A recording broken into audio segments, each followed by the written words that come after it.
Welcome to another episode of Fandom Podcast, where I, your host, RJ Skeens, and my good friends tonight, my good buddy, Marcus Laurienti, are taking a dive back into Star Wars, The Clone Wars, the animated series.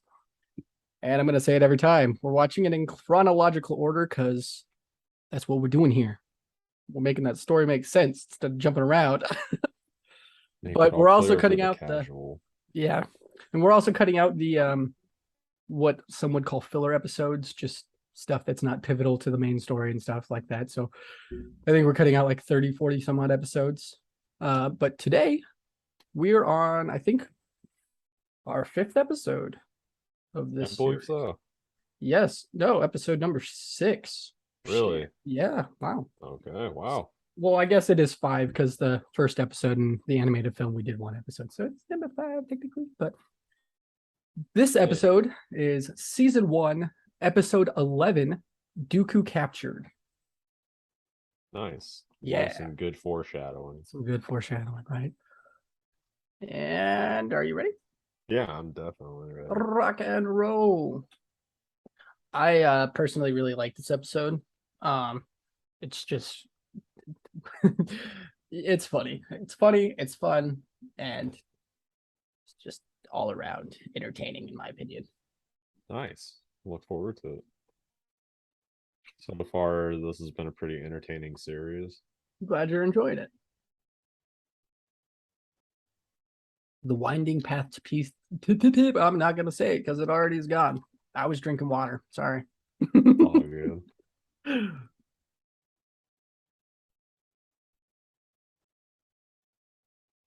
So Dooku is a leader of the Separatists? He is, yes. Yeah.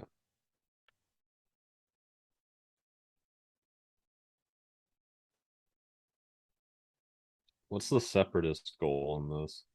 The Separatists basically want to get rid of the Republic, and they want it to be more free, I guess. They don't want to be able to be told what to do. They think the Republic is corrupt and lost its way, which, I mean, they're not wrong, but they're also, not great themselves. So right, it's a double-edged sword there. A lot of inner political turmoil. No, absolutely.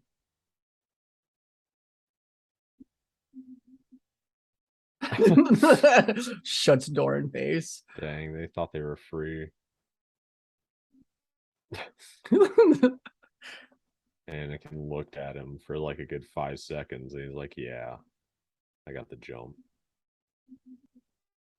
He really did have the jump. He's like, I've done this before.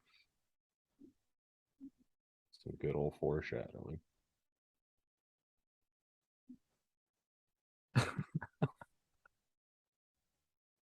Burn. Not wrong. Dude, Obi-Wan truly just throws so much sass back at Anakin. He's the Frasier of the Jedi. Dude, he really is. Throws that witty humor back at him. I say Anakin.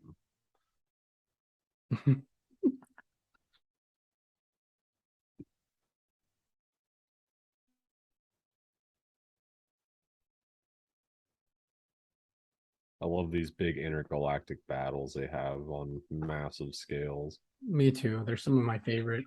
It's honestly something I want like a video game of. Just massive space battles. It could even be RTS. I don't even care. Wasn't Squadrons based around like... Yeah, Squadrons was cool. It was good. Fighters and all that. It was it was all fighter squadrons. You were the Empire and like Republic, or not Republic, but the Rebellion. That was really cool. He was using lightning while he was sliding down. Yeah.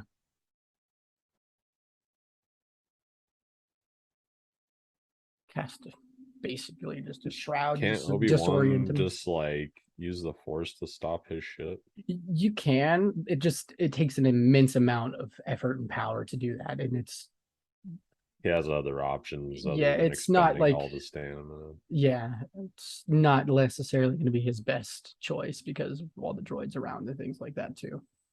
Blasting at him.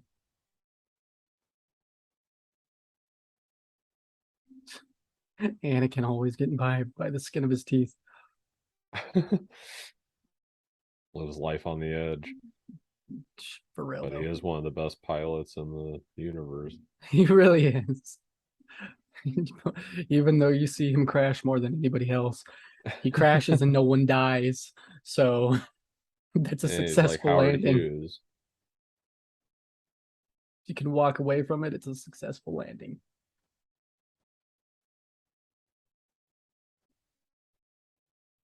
Wow. It is raining hard.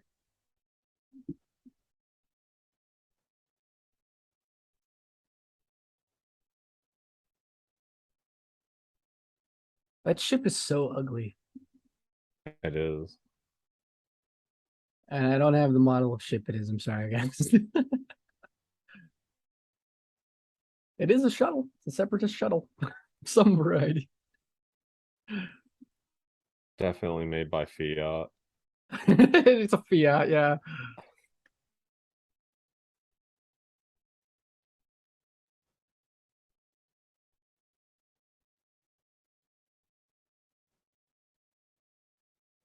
Is this a specific planet they landed on that's like known throughout the Star Wars universe? Yes. And I'm gonna look it up right now. I believe this is the episode with Gundarks. I could be wrong, but we'll see. Hey, it's all good. I mean, if they traverse an entire universe, it's hard to keep track of every single location.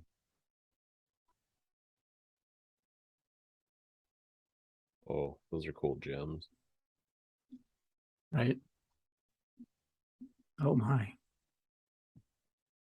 Ooh, Not good.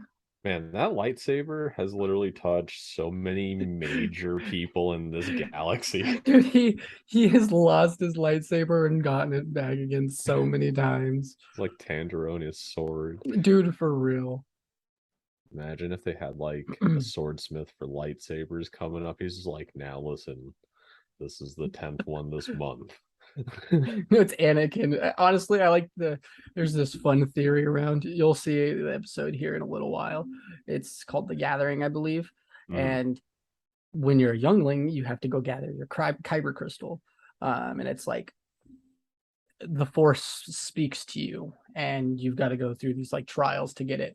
And I like to think that every time Anakin loses his lightsaber, he has to go with a group of younglings to go and get a new kyber crystal for his lightsaber. the force speaks to him. It's just like, oh, It's you like, again? Anakin, how many times have we been through this? I know, it won't happen again. Happens 2 weeks later. I love that about Anakin. Anything he says he won't do usually happens.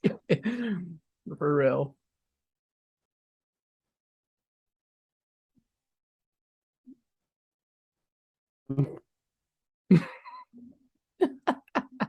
This is Bio like rock. this is literally every parent who's taken their child to a mall. It's like, all right, where's your toys? Did you take everything out of there?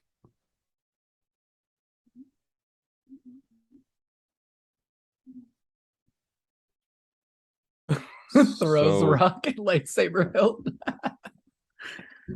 so you said as younglings they pick kyber crystals for their lightsabers. Mm-hmm. Do they carry the same lightsaber with them forever, typically? Typically, yeah, ideally you would want to keep your lightsaber throughout your entire life. You don't want to have to get a new one, but obviously circumstances present themselves where you can be destroyed, you can be lost, you can't retrieve it because it falls into a vast pit of nothingness. So you do have to therefore go and make a new lightsaber. But I, it, yeah, it's Obi-Wan's even had to like make a new lightsaber. So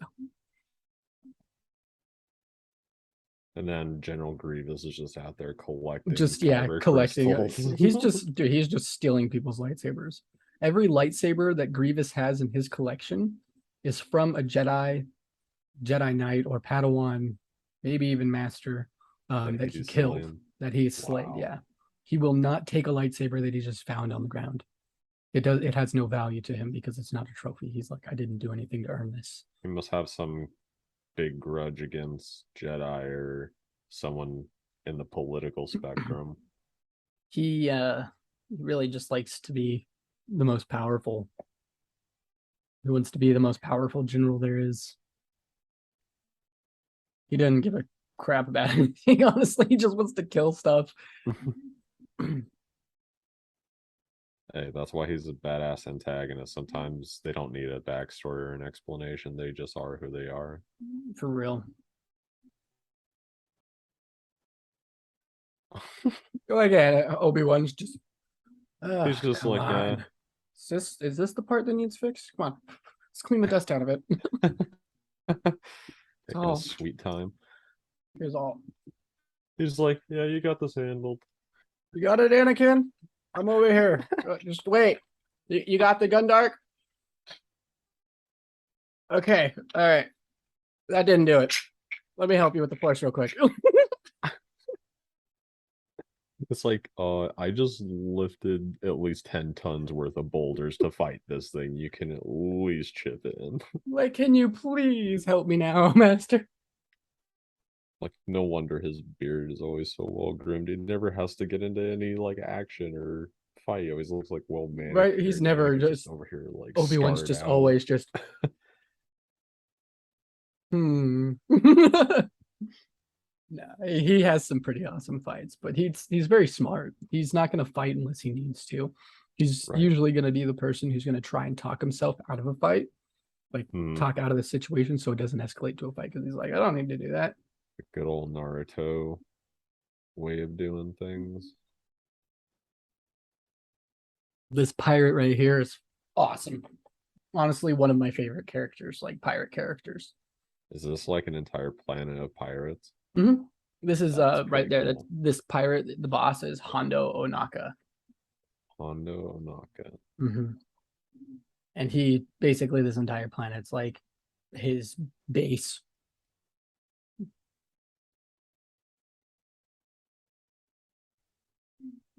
Sort of looks like the Ant King from Hunter x Hunter. Okay, I haven't seen that one. Mike tells me I need to watch it. Meruem or something like that.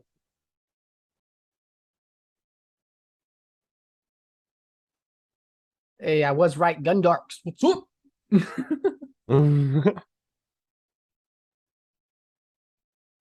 This man knows his stuff, folks. Oh.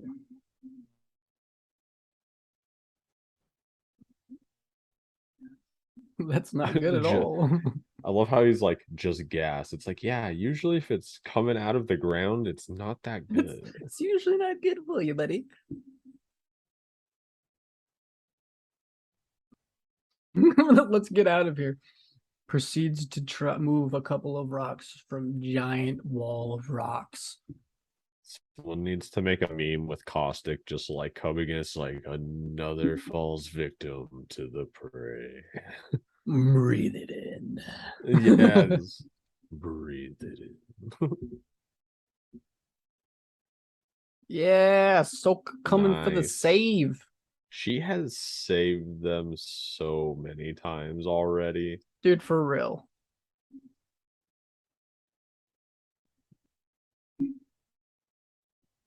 We're just searching for Count Dooku. What situation did you have under control?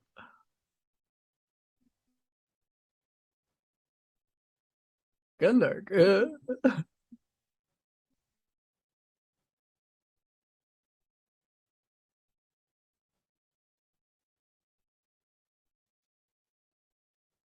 Well, now it's not going to be able to survive.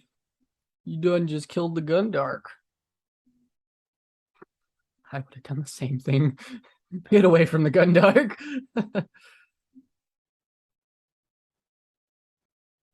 That's a cooler looking ship. Definitely.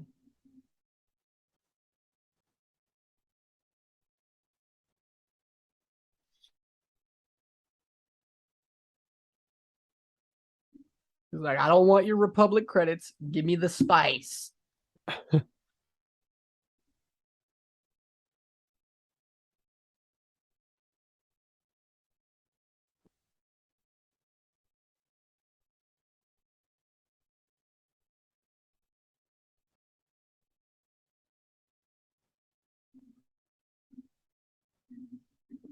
That lightsaber does.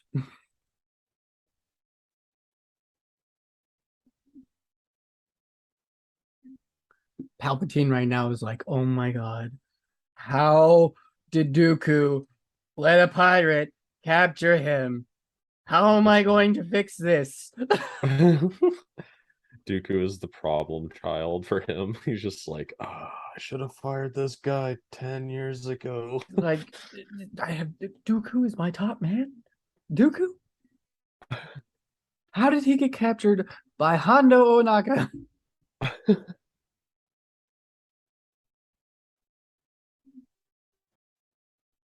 So even with this many Jedi gathered in the room, Palpatine is still strong enough to mask his Sith So, presence.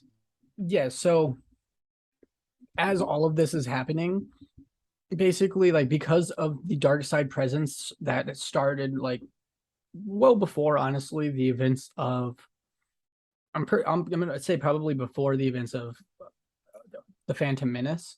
Hmm. He Palpatine was on his rise up. He'd been working in the shadows and creating darkness and stirring it up and creating all these different wars. Like, I'm sure he was behind the Trade Federation attacking Naboo and all the things like that, and starting the Clone Wars. He basically started both sides. You know, he didn't start the Republic, but he basically started up the Separatists and was like, Dooku, you're going to head this because, and I'm going to head this, and it's basically just going to be a fake chess game between the two of us until I can wear out the Jedi to the point where they're spread so thin and they trust these clones so much that I can just basically have them stab them in the back and they won't see it coming because they're so shrouded in darkness themselves because of the war. Because Jedi are peacekeepers. They aren't supposed to be generals. They're not supposed to be working the war front. You know, they're supposed to be keeping the peace and helping citizens of the Republic and things along those lines, stopping pirates and bounty hunters. But instead, they're battling and losing sight of the light, and their visions are clouded. So yeah, because That's of true. I because mean, of the dark all side of has a his. lot of disposable people that the Jedi do not. No, They tend to absolutely. have like armed forces that might help them, but I mean, they have clones and all that as well, but Yeah, they and I pale in mean the comparison. if like in episode two, Attack of the Clones, the Republic had no idea that the clones were being like manufactured whatsoever. Obi-Wan finds out about Camino, and he's like, "Oh, this is where this bounty hunter was who attempted to assassinate Padme. I'm going to follow this clue." Or this is where the dart led me from, my buddy. His information led me here. And then he finds out about the clones. Oh, dang. And it was Master Sifo-Dyas who basically initiated the production of the clones. And Master Sifo-Dyas is kind of confusing because I think Master Sifo-Dyas is Dooku, but I don't know at the same time. Is it like one of those two spirits in one body or something like that? They usually do, like kind of in Black Clover, they had that. Mm-hmm. Okay, so no, Sifo-Dyas is not what you call him, Dooku. Sifo-Dyas was, I believe, he knew Dooku. Obi-Wan constantly burning the antagonist as they have no way of fighting him is peak. It's top, it's quality. It's my favorite. It's one of the reasons I really enjoy Obi-Wan.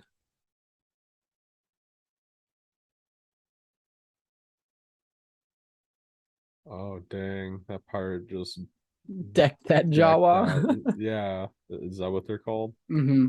Okay. They're all. Are they all like hooded and you never see their face? We don't see them, no, but we have in the Mandalorian, one of the characters, I forget her name. She works in Mos Eisley or one of the spaceports on Tatooine, and she helps Mando. And she talks about having a fling with Jawa, and she says they're all really hairy. So I'm like, I don't want to know. Keep the robot. Probably not great smelling. Oh no, If you're definitely hairy not. and you're wearing a robe in the desert, there's gonna be some funk. Oh yeah. Imagine Chewbacca out there. Oh, poor Chewbacca would not do all right.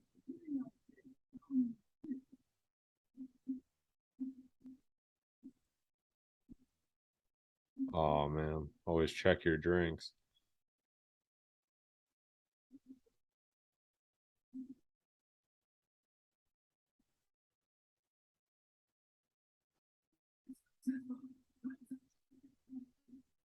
Especially if there's a dude dancing on a table next to you. They swapped drinks. Did you see that? Yeah. That was actually pretty slick. It was just smooth.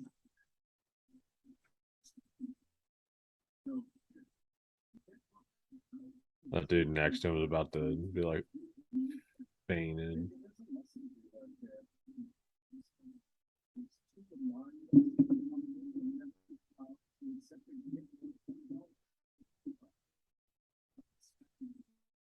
Unexpected results. I'm gonna eat a chip. My water bottle. That was a pretty good episode. I like that episode. It's fun. It's not the craziest episode. But it had some good action. Dooku got captured. There was at least like three funny Obi-Wan moments. Anakin got his lightsaber back from the pirates, but you know, now they're probably gonna get bamboozled. So I mean, not bad. Yeah, not bad, right? I was thoroughly entertained on that one. Easily like a 7.5 just for story building. I can appreciate that score. Yeah, I think that episode really just is entertaining to me because Obi-Wan, like I say, is everyone's gonna know this by probably the third episode of watching, but Obi-Wan's my favorite. Oh, always has been, always will be. And we've got 10 minutes left. Cool. We are perfectly timed. very nice. Very nice. How much? That depends.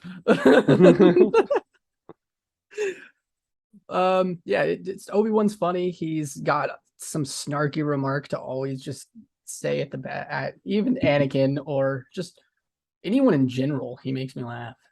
Just Yeah, because you never know what everyone's favorite sassy remark is going to smartass. come back. Yeah, and they just accept it. They're like, yeah, we know Obi-Wan's going to say some smart ass comment. Take it, take it as it comes because you gotta. He's Right. better than you. But yeah, I mean, so far he's quickly becoming one of my favorite characters as well since we've been watching, and he definitely goes through a lot of growth and a lot of trials and tribulations. So I feel like he has a lot to offer. But Absolutely, you're gonna coming yeah, up here. I guess Brian, like 10, 20 episodes or so.